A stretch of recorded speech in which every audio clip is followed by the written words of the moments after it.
Muy buenas noches, los saludo con mucho gusto en el noticiario Café con Azúcar de Periodistas Multimedios, en el martes 18 de marzo, aniversario de la 1938 que llevó a cabo el entonces presidente Lázaro Cárdenas y que hoy en día pues prácticamente ya está olvidada esa fecha y mucho más esa celebración, pero bueno, pues aquí sí la recordamos. Hoy tenemos información y también es martes de historia e historias, así que vamos a platicar sobre pues un tema apasionante como es el tema de la revolución y vamos a hablar sobre la revolución en Córdoba y de manera muy precisa sobre un hecho que sucedió aquí en Córdoba y que cambió el curso de la historia, ya lo vamos a ver al final de este resumen, en la segunda parte de este resumen. Por lo mientras, pues les platico que este día se llevó a cabo la inauguración del torneo internacional de béisbol sub-19, categoría 19, en el que participan novenas de Estados Unidos, de República Dominicana. Ya no pudo llegar el equipo de Venezuela, pero pues sí están los equipos locales de aquí de México. Hoy se llevó a cabo el lanzamiento inaugural y bueno, pues este torneo, por supuesto que viene a revitalizar la pasión beisbolera que existe en Córdoba y la región. Ya pues desde días anteriores se habían llegado las novenas, los equipos, y por supuesto que esto ha despertado la expectativa de que a lo mejor en algún futuro regrese el béisbol profesional a Córdoba. Así que enhorabuena. Obviamente los partidos se están llevando a cabo en el Beisborama y la entrada es gratuita, así que usted puede acudir a ver este espectáculo deportivo. Y lo que continuó, inició ayer y continuó el día de hoy, pues fueron los operativos de la Dirección General de Transporte Público en contra de algunas rutas de transporte de los autobuses de pasajeros, y esto provocó, además de la multa a algunos vehículos, pues que también se inhibiera el transporte público en algunas rutas, sobre todo las que van al norte del municipio, aunque esto realmente duró poco, no hubo grandes afectaciones en cuanto al transporte de pasajeros, pero bueno, después de algunas horas finalmente se reactivó el servicio y esto pues viene como consecuencia de pues efectivamente de la queja de algunos usuarios del transporte sobre la tarifa que no se está respetando de 9 pesos, ahora están cobrando 10 pesos, pero sobre todo, y esto lo comentábamos el día de ayer, pues esto viene más que nada de un factor político, más que de otra cosa, y lo decíamos, pues es la ambición de otros transportistas de querer meterse a prestar el servicio en las rutas locales y que pues precisamente por eso hay una presión mediática y política en contra de algunos concesionarios aquí en Córdoba y muy concretamente en contra de quien es actualmente diputado Juan Tres Sili. Pero bueno, vamos a ver qué es lo que acontece en estos días. Lo hemos comentado de manera reiterada, ayer lo dijimos y hoy lo volvemos, lo repetimos, pues es que mientras no exista una regulación y una adecuada, eh, pues, vamos a decirlo así, un adecuado estudio con respecto a la oferta y la demanda, pues seguirá habiendo pues estas discrepancias en cuanto a las tarifas. Recordemos que tienen más de 10 años que no se actualizan las tarifas del transporte urbano, por lo menos aquí en Córdoba. Recordemos que, por ejemplo, en Orizaba ya tiene varios meses que la tarifa mínima es de 11 pesos, en otras rutas incluso es más cara, es de hasta 13 pesos, y pues allá la gente prácticamente pues está consciente de que pues prácticamente todo ha subido de precio. Lo decíamos ayer, aquí en Córdoba incluso los taxistas desde hace mucho dejaron de respetar pues esta tarifa de 18 pesos, que realmente es hasta irrisorio que hoy pretendamos que nos cobren pues la corrida mínima en 18 pesos, todo ha subido y sin embargo, pues por ejemplo, en el caso específico de los prestadores de servicio en modalidad de taxi, pues a ellos no se les ha implementado ningún operativo, a pesar de que les reitero, pues es a luces vista, a toda vista, que están cobrando 35 pesos, en otras ocasiones están cobrando hasta 40 o 45 pesos, y ahí sí no se les está molestando. Por eso es que aquí yo les digo y les reitero que es un factor político lo que se está haciendo estos operativos en contra de estas líneas específicas de Juan Tresilli. Así que hay que tener bien pensado esto, bien reflexionado, bien ubicado, para que no se dejen llevar pues por la ola mediática de algunas personas. Así que bueno, pues ahí está el tema. Y fíjense que en el vecino municipio de Cuitláhuac hoy entraron en operación los parquímetros, este polémico, pues estos polémicos aparatos que son, por lo menos aquí en Córdoba, ha sido más un plan recaudatorio que un sistema para verdaderamente pues controlar el tránsito vehicular.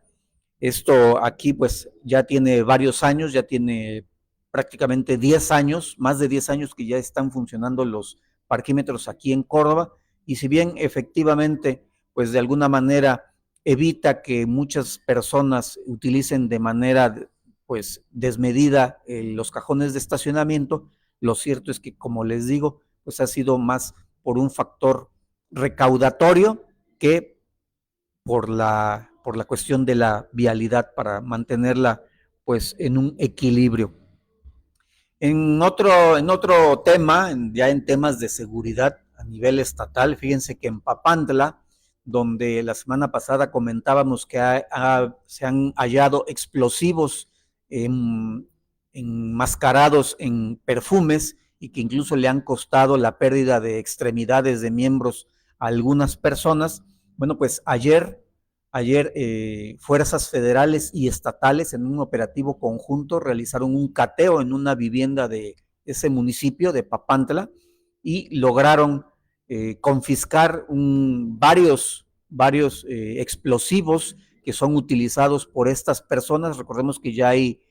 3 detenidos precisamente relacionados con esto, pues esto que podría llamarse incluso hasta terrorismo. Así que se hizo este cateo y se logró confiscar este material explosivo. Vamos a ver, porque todavía hay mucha tela de dónde cortar con respecto a este tema. Vamos a ver qué más información va soltando la Fiscalía General del Estado en las próximas horas. Y también en información de seguridad, fíjense que se dio a conocer también por parte de la Fiscalía General del Estado que fueron detenidos 3 hombres, incluyendo un colombiano, en la conurbación Veracruz-Boca del Río, luego de que ya fueran ubicadas estas 3 personas, estos 3 hombres, como responsables o probables responsables del secuestro y posterior muerte de Angélica Virgen y de su hija Estefanía Flores, quienes recordarán en febrero, en los últimos días del mes pasado, fueron privadas de su libertad y posteriormente, en los primeros días de marzo, fueron encontradas sin vida. Todo esto ahí en la Riviera Veracruzana. Y bueno, pues aparentemente con esto se estaría resolviendo este suceso lamentable que conmocionó a los habitantes de la zona conurbada y que por supuesto es una exigencia de justicia. Así que pues vamos a esperar. Por lo pronto pues ya fueron puestos a disposición del juez que lleva la causa penal con respecto a estos delitos de alto impacto. Y fíjense que el día de hoy anunció la presidenta de la República, Claudia Sheinbaum, que retirará o ya retiró la reforma a la ley del ISSSTE, que en los últimos días pues había generado enorme rechazo por parte, sobre todo, de los trabajadores de la educación. Aquí también hemos platicado bastante sobre este tema, porque la consideran lesiva. Recordemos que esta iniciativa de ley, esta reforma, pues ya tiene muchos años, prácticamente desde la época de Felipe Calderón, pero no se había pues ejecutado, no se había puesto en marcha. Incluso el presidente López Obrador había recomendado que la nueva presidenta pues también hiciera lo que él hizo de no ejecutarla, pero al llegar al poder Claudia Sheinbaum pues de inmediato la puso en ejecución, y esto por supuesto desató las protestas en varias partes de la República, incluida la ciudad de Córdoba, en contra de esta medida. Y bueno, pues ya finalmente reculó la presidenta y dice que va a retirar pues esta reforma. Esta reforma también contempla, por cierto, algunos beneficios de acuerdo con el gobierno para el magisterio y en general para los trabajadores al servicio del Estado. Y a este respecto se dijo por parte de funcionarios del gobierno de México que se van a respetar a través de pues de edictos que se van a dar a conocer en los próximos días. Así que pues hay que estar pendientes con respecto a este tema. Y bueno, esto es en cuanto a las noticias. Ahora vamos a pasar a la segunda parte de este notidiario. Hoy es martes de historia e historias y por supuesto que hoy les tenemos un tema pues que para mí me parece fascinante porque fíjense que Córdoba ha sido escenario de cambios y reformas trascendentales en la historia de México. La más conocida, ustedes lo saben, pues es la firma del Tratado de Paz y de Independencia, el famoso Tratado de Córdoba, entre Agustín de Iturbide y Juan de O'Donojú, pero no ha sido el único hecho trascendente en el que Córdoba ha sido escenario, y el que les voy a platicar el día de hoy ocurre precisamente en el año de 1914, en plena época de la Revolución. Este episodio pues está narrado en la revista Magazine. En este caso el número que les estoy mostrando es el correspondiente al mes de octubre del 2018, el número 231, que ustedes pueden venir y adquirirlo aquí donde estamos transmitiendo en vivo en el Centro de Información Turística y Boutique de Artículos Selectos en el Patio de la Estrella, calle 3, entre avenidas 3 y 5, a media cuadra del Parque 21 de Mayo, donde, bueno, pues pueden encontrar cafés, souvenirs, bolsas, en fin, fotografías, postales, libros, tazas con fotografías exclusivas, en fin, la verdad es que la invitación es para que vengan porque hay muchas cosas que vale la pena venir a ver. Bolsas, por ejemplo, ahorita también nos están pues llegando estas bolsas para mujer, o bueno, ¿por qué no? También para hombre, ¿verdad? Pero vean estos diseños exclusivos y ojalá y se alcance a ver en la pantalla, que además pues vienen decorados, vamos a decirle así, con lentejuelas y otros pedrería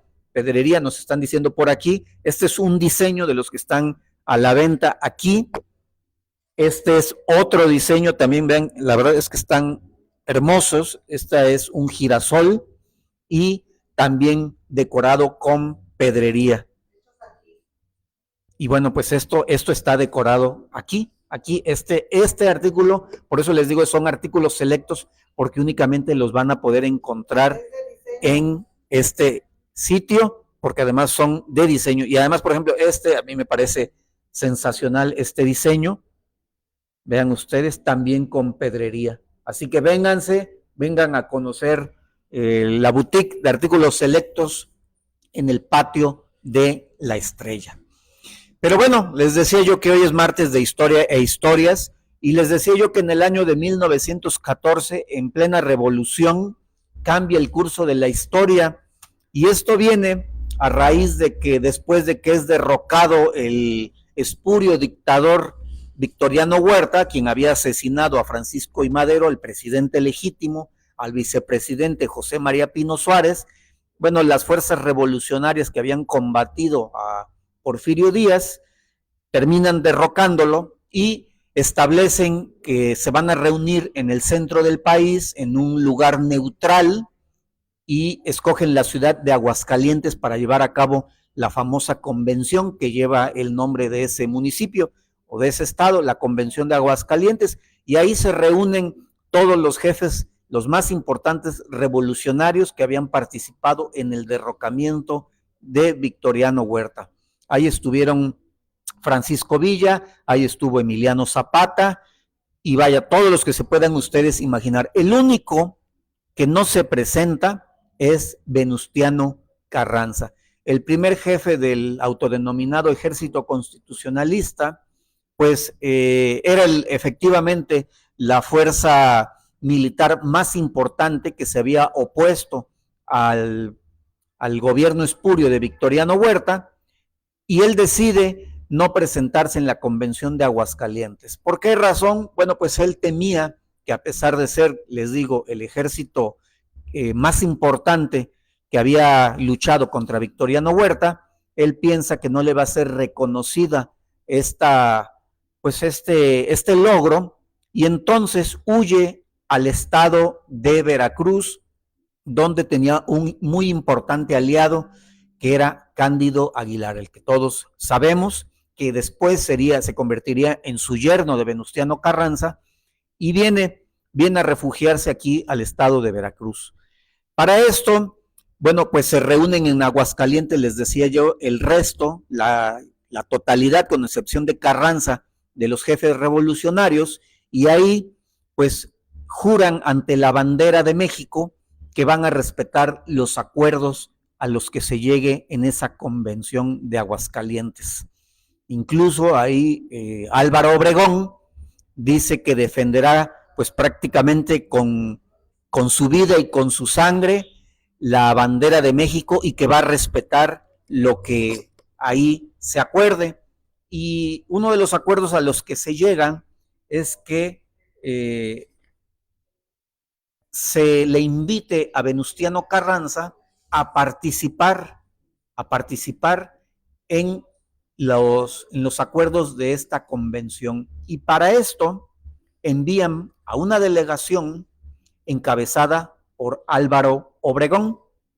al lugar donde se encontraba refugiado Venustiano Carranza, donde había establecido incluso a su ejército constitucionalista, y donde había declarado a Córdoba como capital provisional de la República Mexicana. Esto fue en noviembre de 1914. Así es como usted lo está escuchando, Córdoba fue capital de la República mientras estuvo aquí Venustiano Carranza. Ocupó diversos edificios para instalar su gobierno, entre ellos el antiguo Casino Cordobés, que se ubicaba donde ahora se encuentra la Plaza Jardín. Ocupa también el Portal de Ceballos, incluso hoy en día podemos ver una placa que se encuentra en ese lugar, que atestigua que ahí estuvo Venustiano Carranza. Y les decía yo, mandan a una comisión encabezada por Álvaro Obregón. Llegan por vía férrea esta delegación, esta comisión, y bueno, después de trasladarse al centro de la población, se lleva a cabo el famoso encuentro entre Carranza, el primer jefe constitucionalista, y Álvaro Obregón, que entonces pues era un coronel de cierta importancia, que había peleado bajo las órdenes de Carranza, pero que de alguna manera todavía gozaba de cierta autonomía e independencia. Pues bien, llevan a cabo esta conversación en el Casino Cordobés, que les reitero, se encontraba en el lado opuesto al Portal de Ceballos. Era una construcción prácticamente idéntica al Portal de Ceballos, y ahí durante varias horas conversan Álvaro Obregón y Venustiano Carranza. El pueblo poco a poco se empieza a congregar en el Parque 21 de Mayo, exigiendo saber de qué hablaban estos jefes revolucionarios, y empiezan la muchedumbre a solicitar, a exigirles que salgan y den una explicación. Obviamente estamos hablando de una época pues álgida, donde los ánimos estaban caldeados. Incluso meses antes había habido una masacre en la ciudad de Jalapa, cuando todavía era capital, entre fuerzas de Cándido Aguilar y fuerzas que apoyaban a otros jefes, y por eso mismo Córdoba había sido escogido como capital provisional de la República de México. Pues bien, en este ámbito de crispación, salen al balcón Venustiano Carranza y Álvaro Obregón, y a pesar de que Álvaro Obregón había jurado defender con su sangre la Convención de Aguascalientes y los acuerdos a los que se habían llegado durante ese encuentro de jefes revolucionarios, pues Álvaro Obregón sale y le recita estas palabras al pueblo de Córdoba y que quedaron para la posteridad porque Eliseo Céspedes, coronel y testigo del hecho, así lo pudo relatar. Y fíjense lo que dice Eliseo Céspedes. Finalmente, Álvaro Obregón Venustiano Carranza convence a Álvaro Obregón, a Eduardo Hey, a Gutiérrez de Lara, a Antonio I. Villarreal y a Aguirre Benavides, que conformaban esta delegación que les digo que venían desde Aguascalientes. Dice que cuando se encuentran con Venustiano Carranza, los empieza a regañar y finalmente, y aquí abro comillas, voy a citar, finalmente les convenció de lo poco acertado de su misión, decidiéndolos inclusive a no regresar a rendir cuentas a la Convención de Aguascalientes.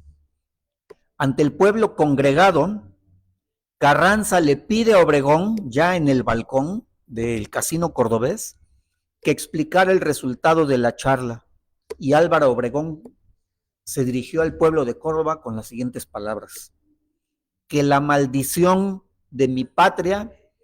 caiga sobre mis hijos si yo traiciono a la revolución. La revolución está con el primer jefe, don Venustiano Carranza. Y así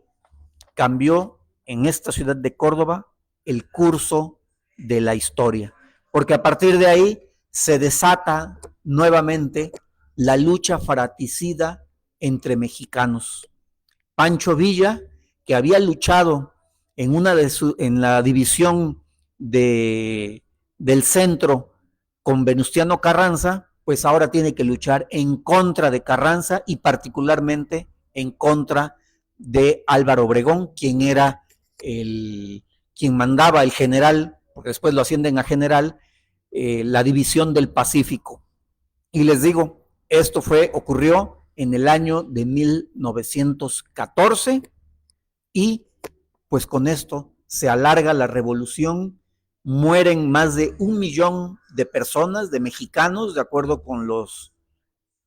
historiadores que han estudiado, válgase la expresión, este periodo, y pues tardó muchos años en volver a pacificarse el país. No es hasta 1917, precisamente con la promulgación de la Constitución, cuando pues para algunos historiadores concluye la revolución, aunque otros alargan incluso hasta 1940, 1938, cuando está Lázaro Cárdenas en el poder, pues este periodo de la revolución. Pero eso es lo que yo les quería platicar, cómo en Córdoba cambia el curso de la historia y lo que aparentemente ya se había pacificado, México que ya se había pacificado con el derrocamiento de Victoriano Huerta, pues nuevamente se vuelve a teñir de sangre México con esta lucha fratricida. Pues este es martes de Historia e Historias, les agradezco el favor de su atención, los invito a estar pendientes de las actualizaciones noticiosas de Periodistas Multimedios y mañana estaremos también conversando con las noticias en este Café con Azúcar Notidiario y mañana nos toca platicar de periodismo y opinión pública. Que pasen muy buenas noches y muchas gracias.